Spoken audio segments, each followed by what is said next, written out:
I'd like to introduce the first speakers today. Two people that I'm sure a lot of you know very well. They've become a almost regular couple in presenting for us as Cambridge. So it's a huge how can I say pleasure to be able to present Fabio Gabriellini and Sarah Ellis today for today's first talk around moving forward with Cambridge. They are both experts around everything and anything to do with the Cambridge exams, Sarah and Fabio. Sarah more on the exams, Fabio more on the materials, but together they make a formidable team around training. So I wish you all a wonderful session. And so over to you, Fabio, Sarah, your call. Thank you very much. Thank you, Russell, for that lovely introduction. Hi, everyone, and welcome. Thank you, Russell. Sarah, you're going to share the slides, right? Yeah, that's great. Do that now. Here we go.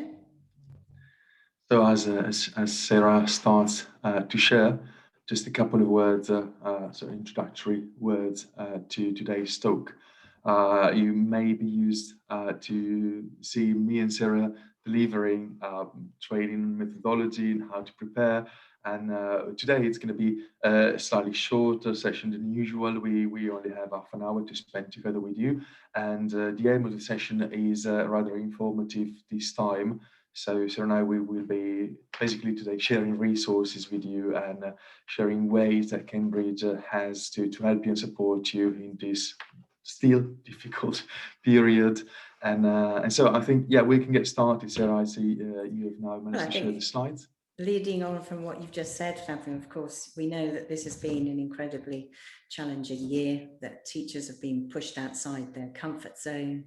There are lots of challenges. And of course, people have been teaching remotely, in hybrid contexts, and in obviously socially distanced classrooms. So the challenges are enormous. And just when we thought the sun was beginning to shine and things were beginning to improve, of course, the colours across Italy had changed, and many of you will be in red zones, orange zones, and of course, it feels like we've gone back into a storm. And I don't know about you, but I certainly feel as if people are very tired, they're tossing in the sea, and perhaps we're not quite sure of the direction at the moment, what's going to be next. Where is the next wave going to come from in many senses? And so really the idea of today was that we hope that Cambridge can be at your side and provide a bit of a compass, if you like, to weather that storm, find ways of coping as teachers, and also help our students to cope and find direction that will help them to continue learning English and to keep them positive and have a sense of direction. And with that sense of direction, of course, we think that maybe taking a Cambridge English qualification or preparing for a Cambridge English qualification, if you like, gives a sense of direction, or can help give a sense of direction both to the students and to teachers. So that, if you like, we can have little goals along the way. If we stay with the idea of the sea, the ports along the way that will help us have some kind of direction, something to aim for, and then obviously going towards the Cambridge English qualification. We appreciate you may not know when you're going to be able to take the exam at the moment, but the preparation is important, and of course it will be possible to take the exam when things are easier in the region that you might be in. But we'll come back to that later, but the idea is to have a sense of direction to help you with that. Now, Fabio and I, as he said, are going to concentrate on resources today and on preparation materials. So that's preparation materials from Cambridge Assessment English and Cambridge University Press, and how you can combine them together and help you with that journey. And we're going to start with Fabio. Yeah, thank you, Sarah. And as you were speaking, I've seen quite a few people in the chat box have been commenting, saying, yeah, they kind of agree with what you were saying, that of course teachers are tired, and I think Nadia commented to say, personally concentrating on this really helps, and Chiara agrees as well. And so, yeah, I suppose, yeah, what I'll do now is I'll take you through some resources. In a second, I'll share my screen. Just to say, I completely agree with what you just said, Sarah. And back in October, I'd say, in one of the talks we delivered together, we spoke about the importance of setting objectives, and that's still so true. And of course, exams are a great way to have external objectives that are, in a sense, objective objectives, if you allow that, and yeah, definitely help us to know how we can move forward. It's not necessarily it's not important for us to know when we're taking the exam, but the fact that we are going to take the exam will surely help us to to see a direction, even if it's very cloudy or foggy and we can't really see the light yet. So I'll try and share my screen. That's, yeah, my very busy desktop for a second. Okay, so I've thought that within the many resources that are available for you students in the preparation for exams, at this point of the year, there will be some of you who have already started the exam preparation journey back in September, and at that point you'll be probably been using resources such as complete, well, depending on the kind of exams you're preparing for, that could be complete preliminary, complete key, or complete first, or even advanced, or maybe other titles such as open word, objective. However, for those of you who are starting, considering right now what would be whether to do exams, and at this point whether you could actually start preparing from now, yes, you definitely can. And there are materials that can help you to prepare more quickly, let's say. So I'll be showing you a little bit of compact. I'll just take a random level. I'll choose compact first for schools. Compact is a short, intensive course that is often used by those people who just started preparation just 2 or 3 months before the exam date, as we're probably all looking forward to doing exams around the end of spring, beginning of summer, or even if that's going to be in September. Compact is definitely going to be a great tool for you. For those of you instead who have already done quite a lot of work and whose students already are at the level, another great solution will be the trainer series, which I will tell you about in a moment. And as I'm telling you about resources that may be particularly suitable for those of you who start preparing in this part of the year, I thought it'd be quite useful and suitable for the situation. Many of you, as Sarah mentioned, will be in red zone and therefore teaching remotely. I thought it'd be great to show some of these materials to you in the digital format, so that if you are not yet familiar with the kind of digital offer that you and your students have available, you can have a bit of a glance at it. And of course, you can then refer back and talk to your Cambridge representatives, your Lurcher or Cambridge agent, or the local ELT consultant to get more information about it. So I'm on BSmart, which is a platform on which all of our digital materials are hosted.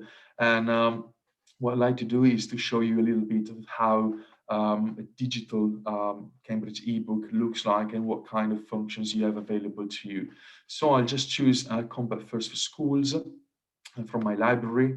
I'll just visualize, of course, the book cover here, and having a look at the list of different chapters and units in the book. I'll just pick one about learning, as it's kind of a good topic right now, and I'll be exploring with you, showing you a little bit how things work. So we're seeing here a double spread page for Unit 5, Complete First for Schools, which focuses on learning as a topic. We can then zoom on it and see how the interactive ebook looks like. So you've got obviously exactly the same content that you'll find on your print book, but with the advantage of being able to do all activities interactively. That means that this is a tool that can be used both for classroom presentation on obviously a screen sharing kind of setup. So if you're doing lessons online, as many of you would probably be doing, then of course you can use Be Smart to share your screen and do the exercises, or just look at the book content with your students. And at the same time, your students can also access the very same content and do their exercises, and then submit them using the virtual classroom, so that you can see the performance, and you can see how much they've done, how well they've done, what kind of mistakes they're making, so what topics they're finding more challenging than others, and based on that you can then plan your lessons, taking into account their results and performance. So let's have a look at what kind of exercises you and your students will find in the digital ebook on Be Smart. So just picking this exercise. So as you can see here, we're looking at reading Use of English part 7. And we'll have to choose which words would be suitable to kind of as a so just we need to choose a word that describes one of the words that we have in the box. So I hope you can help me out with this. So this is a drag and drop exercise, and please write in the chat box what word would you associate with number 1. So we got understanding and caring about other people's feelings. Which word would that be? I'll ask you, Sarah, to please read out loud. Yes, okay. So let's look at the fastest fingers as they get it into the chat. Yep. There we got it. Oh gosh, there we got Catalina. It's so fast. Many of you have got it, and of course it's sympathetic. So perhaps you can show how it works. Sympathetic. Right. Sympathetic. Okay, fine. Let's have a look at number 2 as well. So willing to talk to people and give them information. Oh, that was quick. Gianluca said easygoing. Easygoing. All right, let's try that. What about the third one, last one we'll do together? Willing to try new, difficult, and often exciting things. Okay, some people are finding it a bit small to read. Adventurous. Somebody said, yes, adventurous. We've got lots of adventurous there. Louder, I think, was the first. We can make it a bit larger. We can also, one of the function is we can actually also see what we have on the page if we need to refer back to it. So this is a pretty nice function also when you're in a screen sharing mode. So you said it was the answer was adventurous. All right. And somebody's also put competitive for the next one, I think. All right, so that's the last one we'll do, and then we'll check. So one of the nice things that your students can do is that they can get immediate feedback through the digital ebook. So if they click on this green tab below here, they'll see in green the right answers, and in red the answers that are not right. So it's a great way to also promote learners' autonomy and just to it will also save your time, as you don't necessarily need to then check the homework systematically, but you can just maybe check those sentences that you've seen through the virtual classroom are slightly more challenging, that maybe more people got wrong. And this is what your students will see. So in green, what they got right, in red, what they've got wrong. But you as a teacher will also have a chance that this is your correction duty. So you can visualize actually the right answers to just go through a quick correction. So this is a function that's only available to you as teachers. So students will not see won't have the option to see and visualize this. So this is just one type of activity that you have available, but one of the nice things about the ebooks is that there is quite a lot of variety. So if we just check another exercise, we'll see, for example, this one is a slightly different one. So here is one where you can type. So look at these photos, which jobs are shown. And of course, here we can type the answers and then again, get the solutions or check.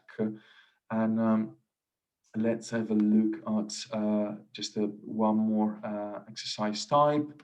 So here is yet another type, which I'd already done. But of course, if you have already done an exercise and then you need to kind of use it again or redo it from scratch, you can always click on it there as a cheat, so you will have it clean.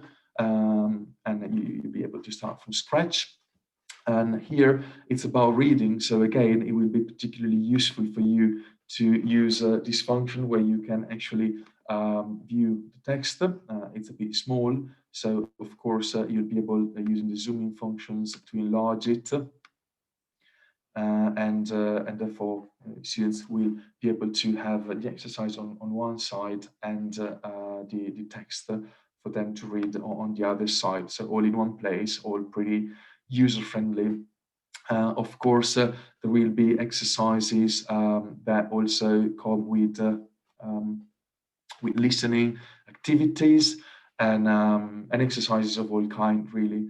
As I mentioned earlier, another very useful series for you to support your students with preparation, to provide them with practice for the exam format. Probably one of the best series will be the trainer series.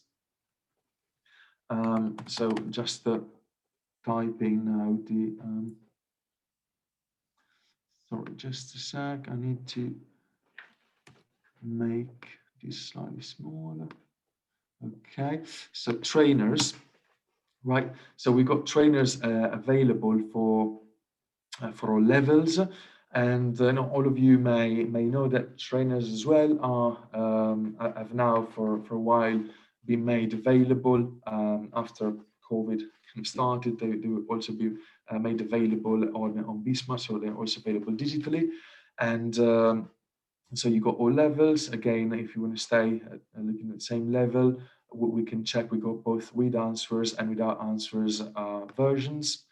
And in the case of the trainers, we have a so-called enhanced ebook. So this is not fully interactive as for Compact, but it comes with embedded audio and embedded videos where applicable. So this means that during your lessons, you can share your screen and zoom it and visualize the page you are referring to, and also play audios where, as I'm saying, where applicable. So just looking quickly for one listening exercise so that I could show you how the audio is shared. Of course, one of the great things about the trainer is that there are 6 practice tests, and the first 2 are fully guided with advice and tips. So right, so we're looking at the reading and use of English part, we got the writing part. I could just refer back to the content list here to go straight to listening. And yeah, and show you that, for example, here we got a listening exercise, just how it works. Test 1. Listening, part 1. To listen to the different training. Exercise 3. And then a pretty nice thing is that we can assign homework and share it either on the Bismarck Classroom, but it's also compatible with Google Classroom, which is, I suppose, a great advantage, as we know that many of you are actually using Google Classroom as a tool for online and digital teaching. I think this was all from me, Sarah. I'll stop sharing and we'll ask you to share your okay. Slides again. Fantastic resources, absolutely. And let's see if I can just get to the right one. There we are. Okay. Okay. So there we are. Yeah. So just quickly, just to say, to provide further support, we also have the How to Teach Remotely with Compact, with OpenWord, and with Complete guides that are full of lesson plans and nice teaching advice on how to teach in a distance learning setup.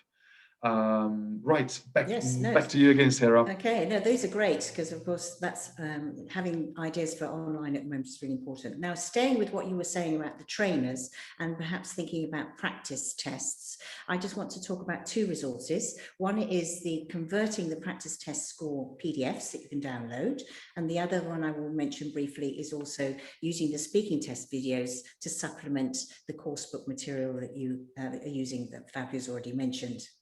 So as you know, the Cambridge English qualifications of course are aligned to the Common European Framework of Reference, but the detail of the Common European Framework is the bands are very broad. So we have the Cambridge English scale. Now when you do a practice test, the practice test will actually give you a score. You can convert it to get a score on the Cambridge English scale. Now, I just would like to emphasize that you need to be sure that you're using the official Cambridge English practice test, because otherwise it won't work.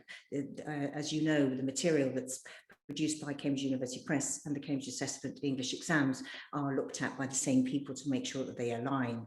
And so you can use the practice test to have an indication of how your students are doing. You might be wanting to use it as a diagnostic tool to see the areas that you want to focus on, and then perhaps go back to the material that Fabio's mentioned. And you basically can download the converter for whichever level you're interested in, and you can see that each part of the test has information about how you score it, and therefore how you can convert it into the CFR and obviously the exam level we're looking at. So you'll find that's easy to download, and hopefully we'll be able to send you the link for that as well. And in terms of practicing for the speaking tests, obviously from using the course book material, you may also want to look at some samples of the exams taking place, and at all levels. This is just a part of the list that you will find. So of all the videos available showing you the candidates taking the test, and getting information about how they performed, which you can download, and also tips on how they might improve as well. So this is something you can also use to supplement those books that Fabio was talking about. Now, in terms of the problem of time and planning your course, of course, we need to be flexible, as Fabio said, but there is a tool that you might find useful to help you set those goals and help you think about the time management. And it's called Weekly. If you haven't seen it before, this helps you access some of the support resources from the Cambridge Assessment English website that you would use in conjunction with your course book material. It allows you to say how many weeks you have for the exam, which exam you're interested in, obviously, and you can choose the priorities that you have. And as you can see, you can obviously change the length of time you have available. You can change the priorities that you're interested in by using the arrows, so that when you press Build My Plan, that you will find that the platform provides you with a weekly plan of resources to supplement your course book based on the different parts of the exam. And these are all clickable. So for example, in week 4, if you click on all skills, it'll take you to this, which in its turn will take you to a lesson plan, which supports you for the writing part of B2 first. And again, there's material for you to support you. So if you're wanting to find out more about the assessment of writing, for example, you can watch a webinar, or you can also download other material through this platform. Now, for the Italian teachers, there is a special introduction to Cambridge on something called FlipSnap, which is interactive and allows you access to materials from Cambridge English and also from Cambridge University Press.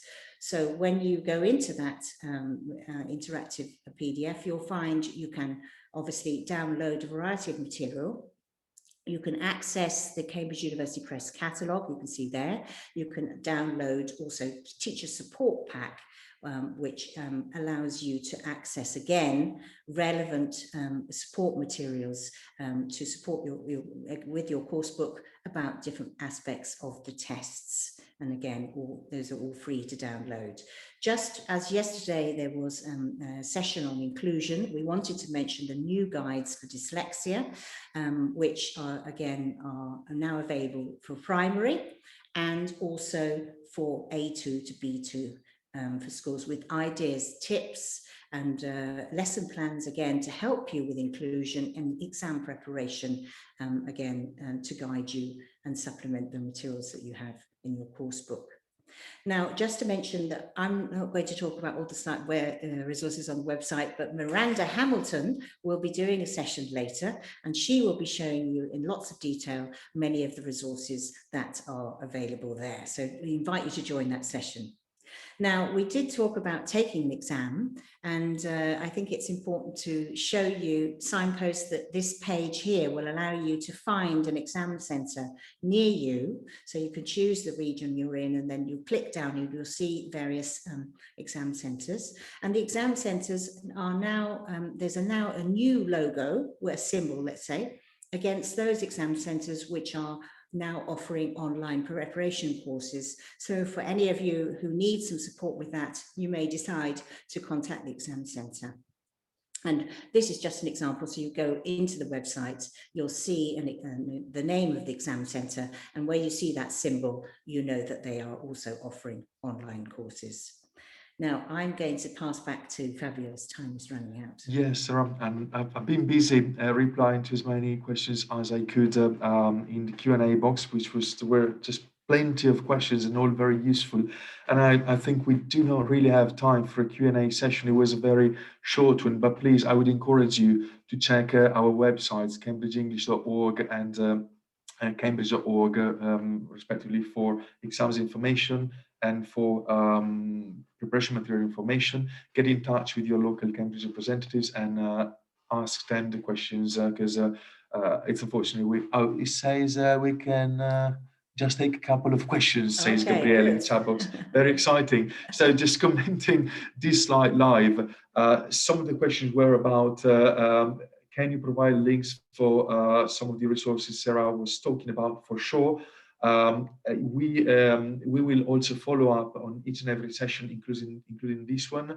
And please check the cupitaly.it/betterlearning blog. Every week for a year now, we've been sharing with you useful articles, and we'll be also following up on this event so that you can find recordings of every session. And you can find, for some of the sessions, also handouts. So if you just want to catch up with what Sarah and I said quickly today to you, you can refer back to that.